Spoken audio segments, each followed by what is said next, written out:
something completely different. And it's something that I know very little about. I'm what is called in the lingo of this sport a greybeard. It's Rocket League. It's an online computer game, for lack of a better word, that people play, and it's like soccer, but you use cars. Virtual cars with like super duper. You're going to soup up your car and you drive around this big field and you've got to hit a ball into a net using cars. I know it's confusing. 15 to 22-year-olds love it. They love it. And now there's a prize pool in South Africa of $3 million, which is fantastic for 48 players competing in various tournaments throughout the year. 3 million rand.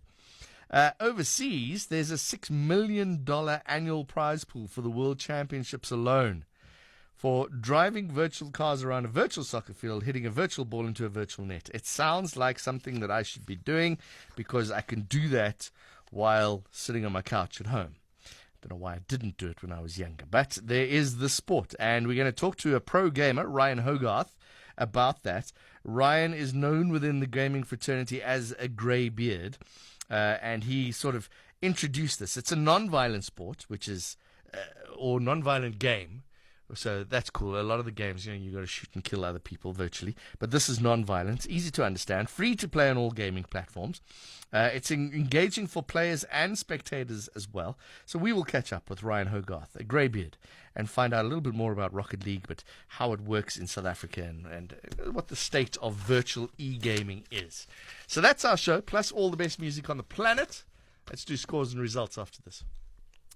Okay, let's move on to something that I'm going to have to be explained a lot to try and understand this. Ryan Hogarth is a pro computer gamer, for lack of a better word. Ryan, is that what you call yourself, a professional computer gamer?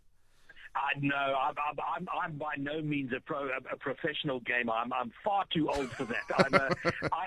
I'm an evangelist for gaming, for pro gaming, for a very specific title. Yeah, so I fit in all of the people who do this professionally. It is a thing now. There are people that grow up and decide, you know what I want to be? I want to be a professional gamer for as long as I possibly can and make some good money.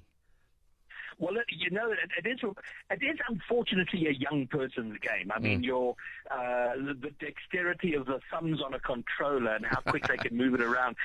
You're in your prime, sort of from 14 to 22. By the time, it amazes me to see the announcements of 23-year-olds going, "Okay, it's time. I'm hanging up the controller," and you're like, "What?" But it is. So it's the pro scene can be like relatively short-lived, but the money is great, and even in South Africa, it's growing, which has always been fairly small. But in a game like Rocket League, the game that I punt, I mean, the prize pool locally is 3 million rand over 9 months. It's amazing. All right, let's find out about what this Rocket League is. What is it, and how does it work? Okay, so its best and worst description is that it's soccer, it's football in rocket-powered cars, which sounds ridiculous, but it is one of these games you gotta see it, you gotta play it, and then you get it. And it's very mechanical, it's very difficult to master, and it's fabulous. Games last 5 minutes, and so it's very fast-paced and sort of high octane and fantastic entertainment. It sounds like something they would have done on Top Gear.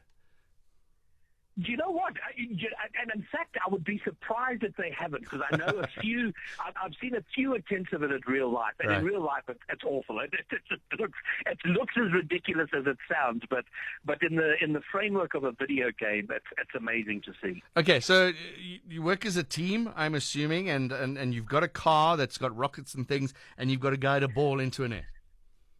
That's it, and so from an accessibility point of view, I don't know if you've ever watched professional gamers, like the first-person shooters. They're very complex. They're hard to understand.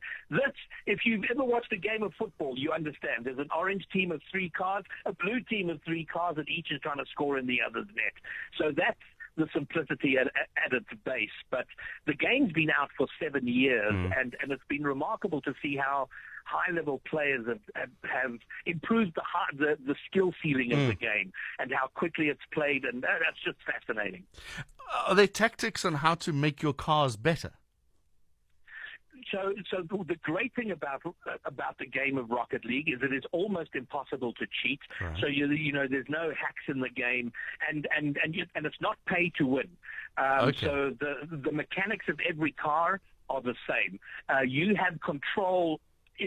The player has complete control of the car, how to move it, how fast it goes, how slow it goes, how to deal with it in the air. So it all, in fact, probably even more than the game of FIFA, this is a better analog to soccer, because Right. you find players practicing for hours on placement of ball into the net, specific shots, tactics, passing plays, all that sort of thing. So it's great from that point of view. So it's not like, okay, if you've got money, you can get the extra zoom rocket boost and move faster or higher or quicker than anybody else. All right, so everybody starts and ends on a level playing field, literally. Correct, exactly. Okay. When you're talking about money, I'm just having a look at the RocketLeague.com website, and I see AC Milan are getting involved. They're spending some money on this. So Puma are also spending. This is not a small thing. This is it's a worldwide phenomenon. Absolutely. I mean, it's a in terms of the massive esports, we're still sort of growing as a title, growing into it.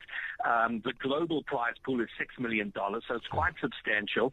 And then in the South African context, one of the top two teams in sub-Saharan Africa are the Orlando Pirates. And Wow. I almost guarantee 98% of Orlando Pirates fans would be like, they would have no idea that there's a Rocket League team called the Orlando Pirates, Yes. and that they do as well as they do. And so the Pirates are the only local football club that have kind of seen the potential of it. It's analog to soccer, and have made a push into esports, because they also do FIFA, and have backed Rocket League for the last 4 or 5 years.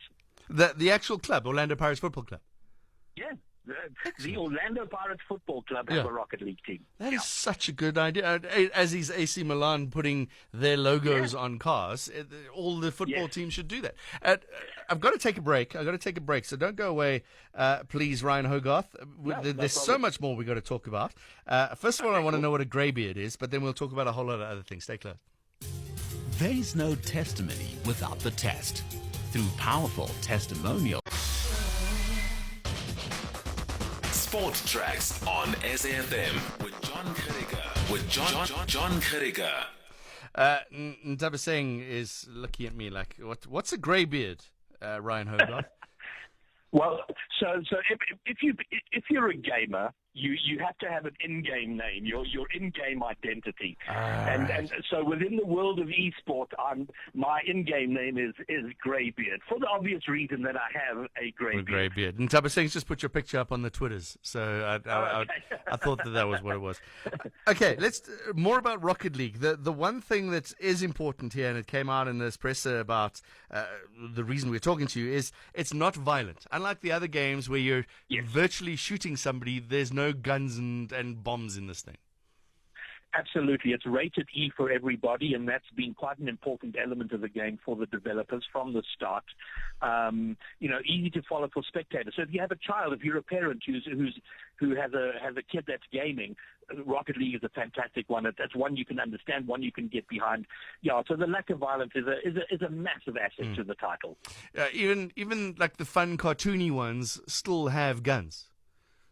Yes. All right. And yeah, exactly. And something, well, listen, I mean, the most violent thing in Rocket League is you can, on the field, blow up the opponent's car as a tactic. And so they're out of the game for about 3 seconds as they kind of respawn and get in. But other than that, it's just high adrenaline. Okay. And it's cross-platform. Explain what that means? Okay, so what that means is, well, firstly, it's free to play, so it costs you nothing to download and start playing, and it's available on PlayStation, on Xbox, on PC, and on Switch. So, and a PlayStation player can play with and against someone who's on a PC or an Xbox. Wow. So, whatever you use to game, you can play and be part of the global community. The PC guys will say they will beat an Xbox player every day. You know what? We love to find things to argue about, whether it's Apple and Android, and of course it's the PC master race and no consoles. Of course, that will never die and is always a part of it.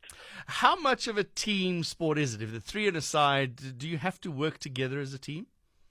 Yes. So at its higher, at the most popular mode of the game is 3 versus 3, so 3 on a side. But you can do 2 or 1v1. So it can be just one opponent. But the most popular and the biggest in the esport is 3 versus 3. All right, that's the competition, as it were. Correct. Okay. Correct. How do we find out, or how do we get involved? How do we find out, or can I become, not me because I'm a greybeard, but can one get involved and start a school league or a personal league? How does it work? Okay, so there's already high school leagues that are ongoing, and there's always the effort to expose it to more schools, and it's a program we're involved in now to take it into schools and let them know about it. So there's a competitive league. There's a very small one in university league. That's still got a way to go. But there are a variety of ways to get involved. And, what I've done, I have a very simple, basic website, which kind of is just a bunch of links to the various communities and tournaments and places you can go to learn more about Rocket League or get involved in any way you want to. And I'm just wondering, and the old parent in me is coming out, do I want my child to be sitting in front of a computer screen or a TV screen for hours playing the game? So, and that is the most common concern that is expressed by parents, is this idea of kids, down in a basement who never see the sunshine. And what has been proved at any competitive level is, you have to view any person as a whole person. And what I mean by that is, so you might play for a few hours, but it's like, are you getting rest? Are you getting food? Are you getting exercise? It has been proven again and again that people who get regular physical exercise compete better in video games. So you'll certainly see at the professional level that becomes an important part of it. But as a parent for a child who might be playing it more casually rather than looking to be competitive, absolutely, you don't want them there hours and hours and hours, days on end. But so there's got to be a conversation of like, okay, so what are the priorities? How are we making sure that you're eating, you're resting, you're doing your homework, you're focusing on important things, while at the same time getting the value of the games, because it's not just the playing of it. There's a skill there, but they're also building community and networks. You're playing online against other people, and so you form teams, you make friends, and as we know, those friends are often for life. Yeah, I was going to say, and we've spoken about e-gaming before on the show, about how you always think it's one person sitting in their basement playing a game, but there's, as you say, what is it, 3, 4, 5, there's 5 other people at least in this game, but it just grows and grows and grows. Eventually you get to know people so well because you're with them every night. Yes. And it's amazing to see, and it's not just kids, and let me move away from that for a moment. Certainly competitively we see younger people, but there are also communities of quote-unquote old people who are like sort of 26 to 35 to 40, and this community, they love this game, and they will play it, and that tends to be a bit more about community than being competitive, but looking to improve and just doing awesome things. And then they have these gatherings at Comic-Con down in Cape Town or Joburg. It's just a remarkable thing to be a part of. I'm going to have to download it again. I tried it once, didn't understand it, but now, Ryan Hogarth, you've convinced me, and I'm going to do nothing tomorrow, best before the Formula One, and I'm going to drive my own rocket cars. What's your platform? What are you PlayStation. Okay, good. Excellent. Well, if you need any help, get hold of me. I'll give you some tips. Find Greybeard on the internet. Great chatting to you, Ryan. Thanks very much. My pleasure. Ryan Hogarth is not a pro gamer, but he is Greybeard. Go find him on the interwebs. I'm sure he's just about everywhere. Rocket League. Who knew? Non-violent, easy to understand, free to play on all gaming platforms. Is it advertising if we're mentioning that? I think it sounds fun. I've tried it once. It was unsuccessful.